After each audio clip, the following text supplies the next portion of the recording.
Hey, what's going on, everybody? My apologies for not being able to make it there today. I've been having back spasms for about the past week, and I literally can barely stand up. Like, I started walking towards the shower this morning, and then I fell, and I screamed, and Erica looked at me, and she was like, "What's wrong with you, boy?" And I was like, and so now I'm still at home, but y'all at school, so gotta get a little bit done. I'm going to talk about the zero product rule for about 6.5 minutes real quick. And once these 6.5 minutes are over, hopefully you'll have a pretty decent understanding and be able to do your 16 problems for homework tonight. Homework, you're going to have, like I said, 16 problems. That's a worksheet, one page, front side only. And if you really get the concept, then we should be done pretty quick. No jokes. This is the first problem of the day. First example problem. 6 times 0. And if you're having doubts about it, then you should consult your nearest neighbor and decide that, yeah, it's supposed to be 0. I'm not trying to trick you. I'm not trying to do anything that's essentially weird. But I do want to keep on talking about what happens if I multiply something times 0. Doesn't matter how complicated it is. I had 6 times 0 is 0. 6x times 0 is still 0. I could do 6 plus x times 0. That's still 0. I could have 6 plus x squared times 0. And you better believe it, it's still going to be 0. So what I'm trying to get at with this is that any time anything is divided, or excuse me, is multiplied by 0 is 0.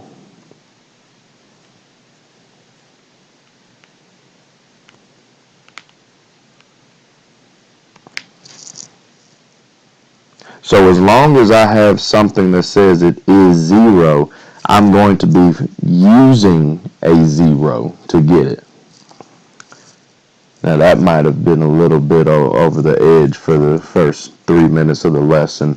So let me explain to you what I mean. I mean, if I give you something that says 5 times x equals 0, you know that 5 isn't 0.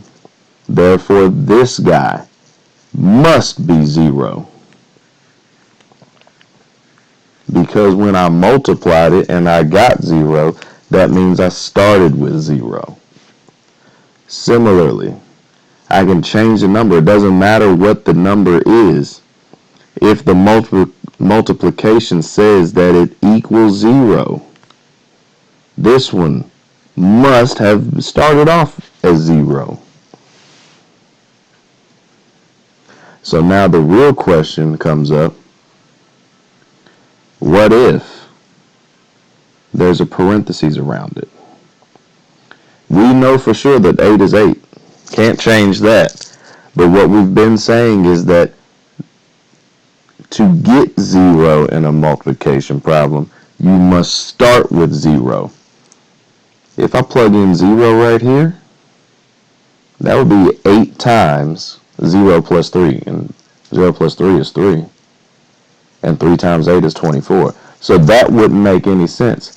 However, if I make the entire thing equal 0,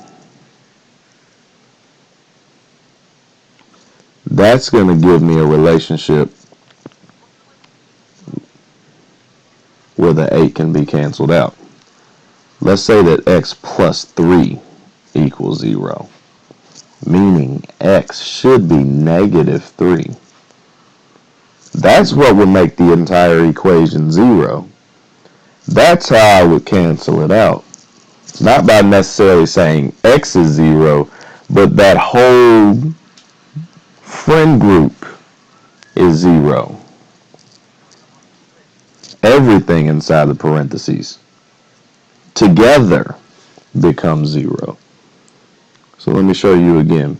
If I have something that says 2 times x plus 1. I'm not saying that x is 0. I'm saying that all of this is 0. That the entire x plus 1 equals 0. If I'm putting the x plus 1 equals 0, I know how to solve for that. I take 1 away from both sides and I get x equals negative 1.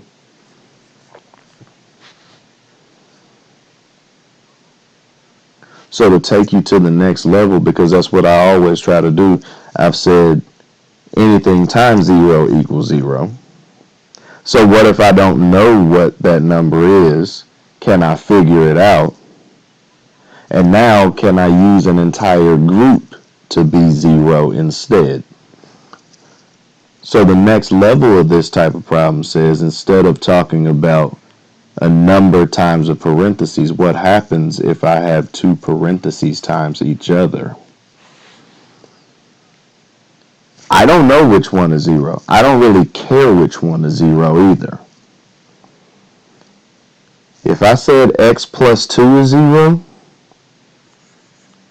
that would be fine. It would make the entire sentence true. I could say that x should be negative 2. But what if I said x is 5? That first parentheses would say 7, not 0. But this one would be able to cancel itself out. So there are two answers because there are two parentheses, because this was an originally x squared problem. When we talk about the zero product rule, anything multiplied by 0 is 0. It doesn't matter which factor. So again, if I have two factors,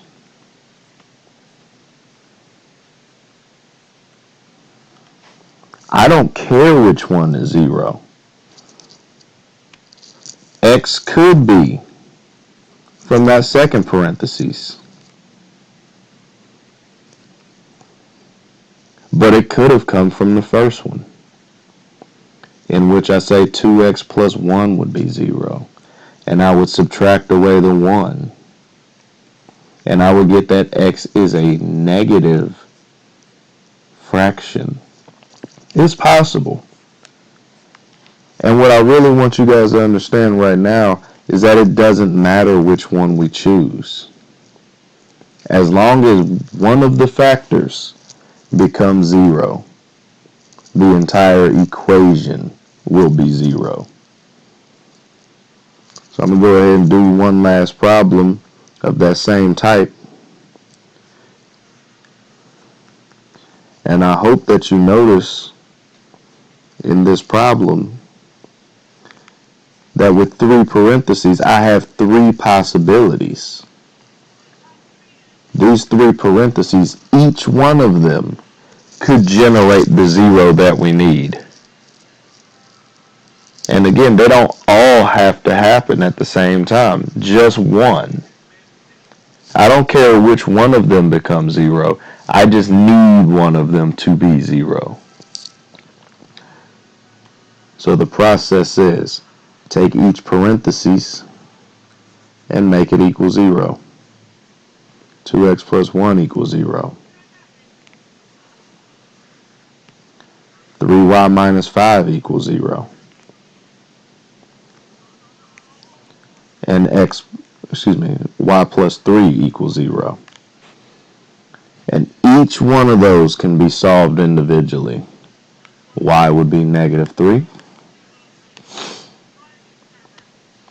Y could be 5/3. Or y could be negative 1/2.